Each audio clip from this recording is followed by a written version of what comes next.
Ariana Grande was explaining the precise breath control techniques that allow her to hit those legendary high notes when Ms. Patricia Collins knew she had to share how those exact methods had performed what doctors called a miracle. Because sitting in her voice studio back home was a student whose vocal cords had been damaged beyond what surgery could fix, until Ariana's technique became the medicine that healed not just her voice, but her belief that dreams could survive even medical impossibility. As Patricia sat in the studio audience, her experienced hands still carried the muscle memory of guiding countless students through proper breathing exercises. But tonight, under the bright lights of late-night television, she carried a message that transcended music education. Sometimes the most powerful healing happens when technical excellence meets unwavering hope. And heroes aren't just the ones who sing perfectly, but those who share the knowledge that makes perfect singing possible for others. The Tonight Show studio hummed with anticipation as Jimmy Fallon prepared to welcome one of the most technically gifted vocalists of her generation. Ariana Grande had evolved from a teenage actress into a global superstar whose 4-octave range and flawless vocal control had redefined contemporary pop music. But more than her extraordinary talent, audiences connected with her dedication to her craft and her willingness to share the hard work behind the magic. "Ladies and gentlemen, please welcome the incredible Ariana Grande," Jimmy announced, and the studio erupted as she walked onto the stage, waving with the graceful confidence that had made her one of the most respected artists in the industry. "It's so good to have you back," Jimmy said as they settled into their chairs. "You've been working on so many amazing projects, and I know people are always fascinated by your vocal ability. Can you talk about the technique behind those incredible high notes?" Ariana's face lit up with the genuine enthusiasm she always showed when discussing her craft. "Thank you for having me, Jimmy. You know, people think hitting high notes is just about having a naturally high voice, but it's really about proper technique, breath support, and understanding how to protect your instrument." The audience leaned in, clearly interested in the technical aspects of her artistry. "I know you've studied with some incredible voice teachers," Jimmy noted. "What's the most important thing you've learned about vocal technique?" "Breathing," Ariana said without hesitation. "Everything starts with proper breath support. I learned this technique called diaphragmatic breathing, where you engage your core muscles to support the sound instead of straining your throat. It completely changed everything for me." Her voice carried the passion of someone who understood that technique wasn't just about performance. It was about longevity and vocal health. "Can you demonstrate what that looks like?" Jimmy asked, genuinely curious. Ariana sat up straighter, placing one hand on her chest and another on her diaphragm. "So, most people breathe up here," she said, showing shallow chest breathing. "But for singing, you want to breathe down here, engaging these deep muscles that create a stable foundation for your sound." She demonstrated the technique, her posture changing subtly as she engaged the proper muscle groups. "When you breathe this way, you can sing for hours without fatigue, and you protect your vocal cords from damage." That's when a voice from the audience cut through the studio's focused attention with the urgency of someone who had witnessed transformation beyond entertainment. "Those exact techniques saved my student's voice when doctors said nothing could." The studio fell completely silent. Jimmy's head turned toward the audience, his hosting instincts immediately recognizing that something extraordinary was about to unfold. Ariana looked up, clearly moved that her dedication to proper technique had helped someone on such a profound level. "I'm sorry," Jimmy said, standing up from behind his desk.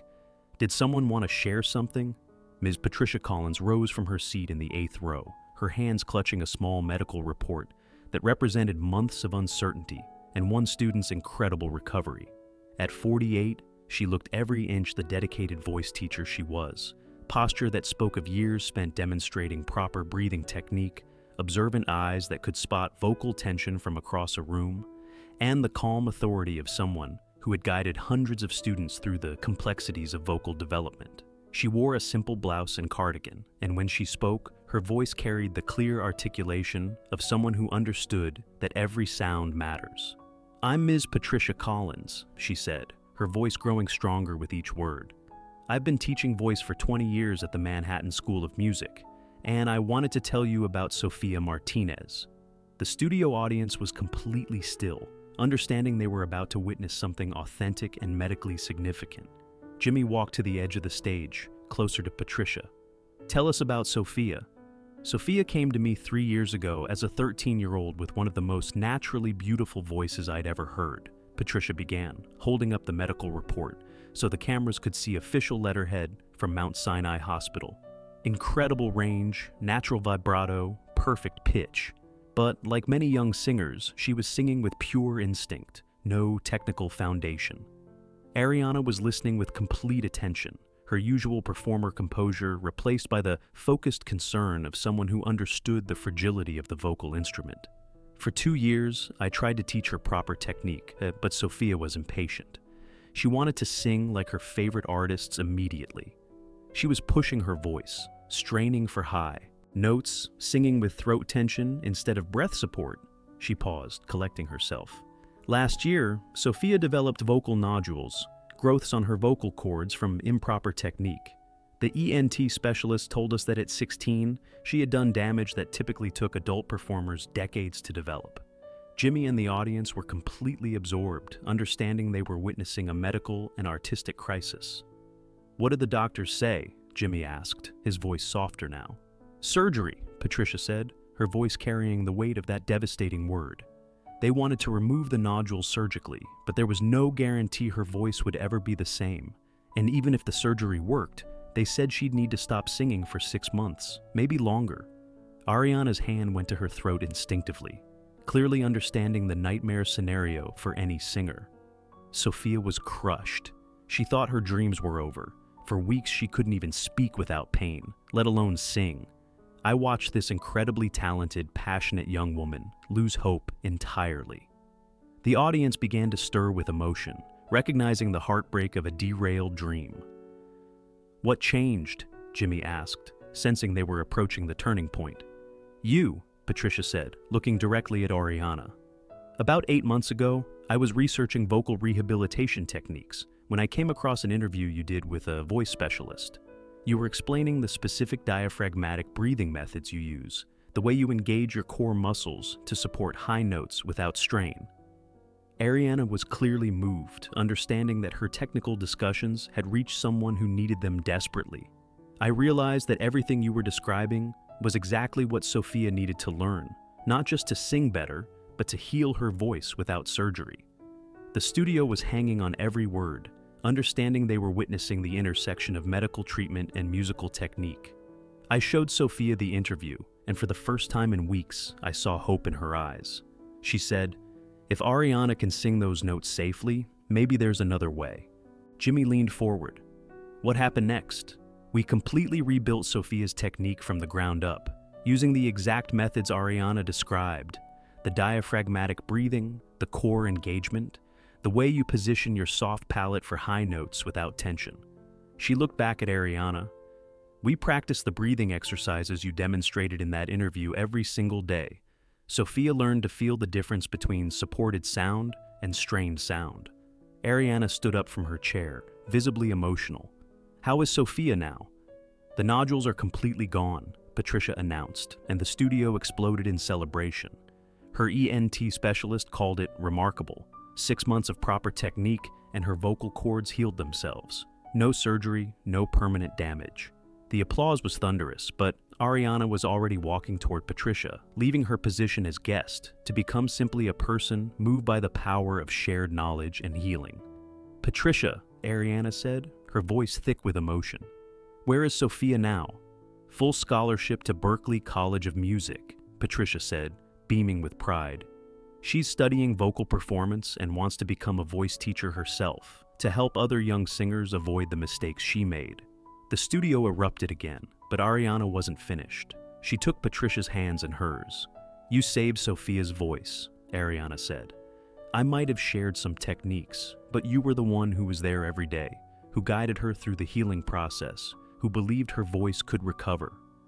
Patricia shook her head. "Your willingness to share technical details, to explain the science behind your technique, that's what made the difference. Most artists keep their methods secret, but you understand that knowledge should be shared." Jimmy approached them both, understanding that his role now was to facilitate something more important than entertainment. "Ariana, how does it feel to know that your technical knowledge helped heal someone's voice?" Incredible, Ariana said immediately. This is exactly why I try to be open about technique and vocal health, because maybe somewhere, some young singer needs to understand that there's a safe way to achieve what they're dreaming of. She turned back to Patricia. But I want to emphasize what you just said. Sophia's recovery happened because she had you. Teachers like you are the real heroes. You saw the potential for healing when everyone else saw permanent damage. Patricia's eyes filled with tears. That's what we do in voice education. We don't just teach people to sing. We teach them to sing safely, to understand their instrument, to build careers that can last decades instead of burning out in years. Jimmy addressed the audience and cameras, his voice carrying new gravity. Ladies and gentlemen, this is what happens when artistic excellence meets medical understanding, when someone uses their platform to share knowledge that can literally heal, and when someone else has the expertise to apply that knowledge to save a career. He looked at Ariana. You've always been vocal about proper technique and vocal health. How important is it for successful singers to share their methods? Essential, Ariana replied without hesitation. Your voice is everything as a singer, and if you don't take care of it properly, your career ends. But more than that, we have a responsibility to the next generation to teach them how to do this safely. Patricia nodded enthusiastically. And when artists like Ariana share specific techniques, it gives voice teachers like me the credibility we need when students want to push their voices unsafely. I can say, look, this is how Ariana Grande does it, and she's been performing at the highest level for years. Jimmy sat on the edge of his desk, abandoning all pretense of formal hosting. Patricia, what do you want people to understand about vocal health, especially for young singers? That technique isn't the enemy of artistry. It's what makes artistry sustainable, she said firmly. Young singers often think that proper technique will make them sound boring or controlled. But look at Ariana. Perfect technique allows for incredible expression and longevity. She held up the medical report again. Sophia learned that you can't separate the art from the instrument. Taking care of your voice isn't limiting your creativity, it's protecting it, Ariana added. And understanding the science behind what you're doing makes you a better artist. When I know exactly which muscles to engage and how to breathe properly, I can focus completely on the emotion and expression instead of worrying about hitting the notes. The audience rose in sustained applause, recognizing that they had witnessed something far more valuable than entertainment. They had seen the real-time demonstration of how technical knowledge shared generously could literally heal and transform lives. After the cameras stopped, Ariana and Patricia continued their conversation. Ariana established the Vocal Health Initiative, providing funding for voice teacher training. Sophia called both Ariana and Patricia after the show. The Manhattan School of Music created the Sophia Martinez Center. Ariana began incorporating vocal education into social media. Patricia's methods became standard practice, because Patricia Collins and Ariana Grande taught everyone that technical excellence and artistic expression are partners creating.